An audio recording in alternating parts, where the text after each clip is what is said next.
So Duskfade is looking to be the brand new PS2 Kingdom Hearts inspired action platformer game. And it's something that just came across my radar, I think almost like a few weeks ago. It actually got a reveal trailer. So Duskfade was actually a Kickstarter game that was made from Weird Beluga Studios, and they were actually picked up by the publisher Fireshine Games. Now, for some of you who are not aware of Fireshine Games, they actually published quite a lot of games. They published quite a few games like Lies of P, which was a huge hit. There's Core Keeper, Shadows of a Doubt, Odin Fall. So they picked up a lot of indie games. Some of these I've played myself personally, like Gestalt, Lies of P, which is also still a very great game. But they were picked up by this publishing team. And right now, they were announced as of last year that this was announced back in February 2024 that this would be a 3D action platformer. It will be releasing in 2026 on PlayStation, Xbox, and as well as PC. Now, first things first, when you notice about this game is that Duskfade is quite gorgeous in itself. And what I want to do today is actually react to the minute or so trailer, just so we can talk a little bit about it and kind of explain what to expect and kind of why a lot of people are absolutely hyped about this game releasing. Going back sounds tempting, doesn't it? But I will say the overall visuals looks good, and that's one thing. What I was saying, like, this is a PS2 inspired Kingdom Hearts. Like, this feels like if the very first Kingdom Hearts or even Kingdom Hearts 2 was released in 2025. Like, that's the vibe that I get from it. Kingdom Hearts is still by far one of my favorite games that I played when I was much younger, and it's still one of the best JRPGs to ever release. The collab between Square Enix and as well as Disney is still one of the best collabs I've seen in my entire life. So overall, looking at the visuals, it just looks absolutely great.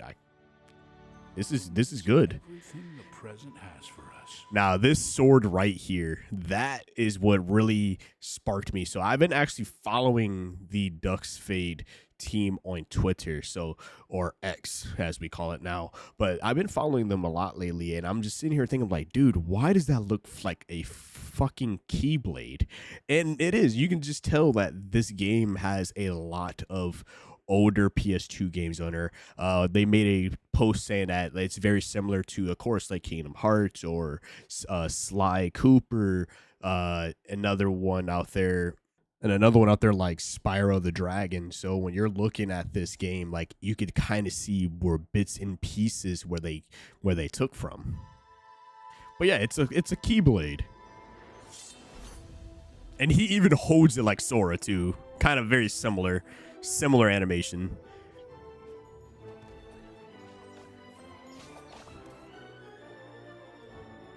Has that cartoony.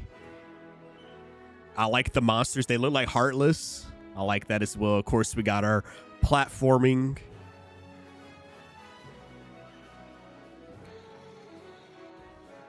Oh, I love set pieces like that in games where you can just get that adrenaline pumping. But no, it looks great. Boss fights look pretty good. He even swings his blade like Sora.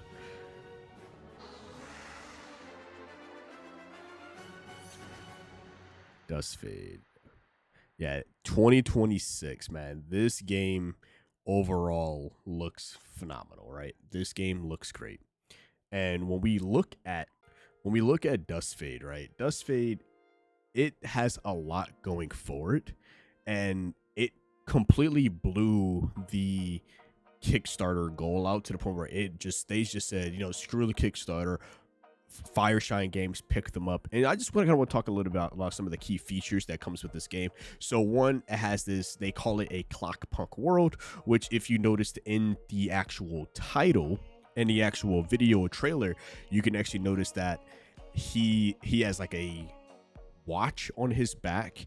There was really showcasing that huge clock tower with the chains to it, and it also was made to mention that the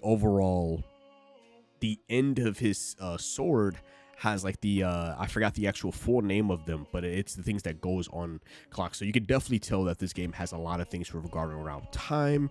There is, of course, the platforming. Like I said, you can jump, as you noticed in the trailer. You can jump, dash, you can glide, grapple, and overall just experiencing a coming of age story with our main protagonist.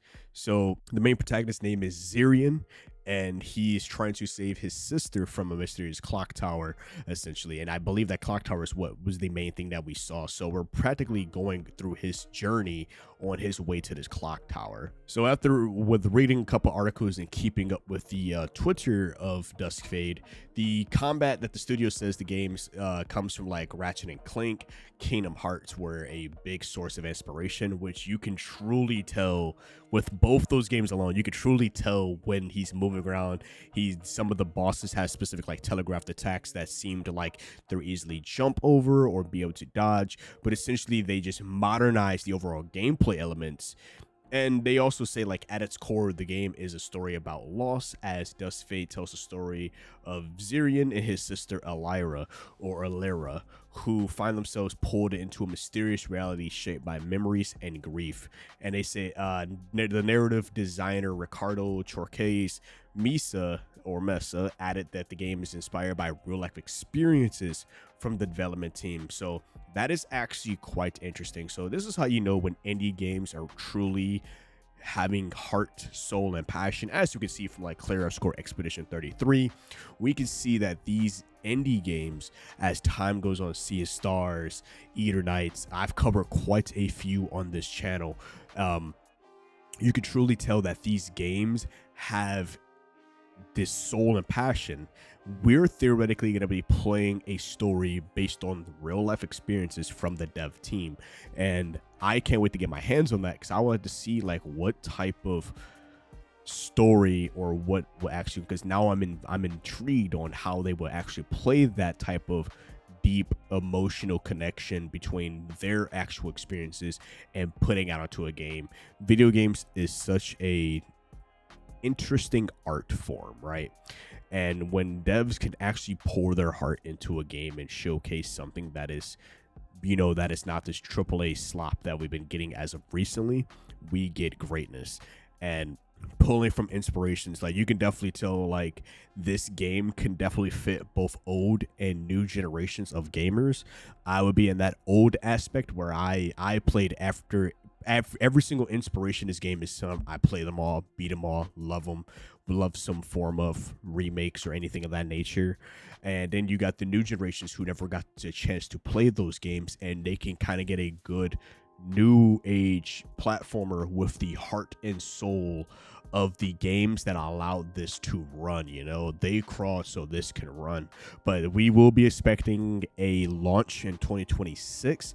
Hopefully I could be able to get a chance to talk to the dev team, work with them to try to bring this game to a lot more people's eyes, because I'm a big fan of indie games. And when indie games really take some of the classics and take some of the stuff that we all know and love and turn it into something even better, or a better modernization of it, it is something quite spectacular. I've covered a lot of the indie games that was in the Triple Initiative, which was a collaborative event between all indie dev teams that put on Steam. So I saw a lot of these games. Duskfade popped up and I was just like, oh, I need to talk about this, but never get a chance to. So I just want to know what your guys' thoughts about it. Let me know in the comment section below.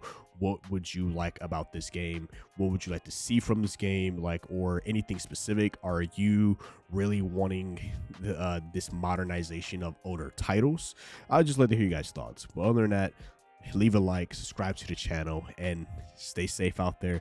It's been your host, KSD TV, signing out. Peace.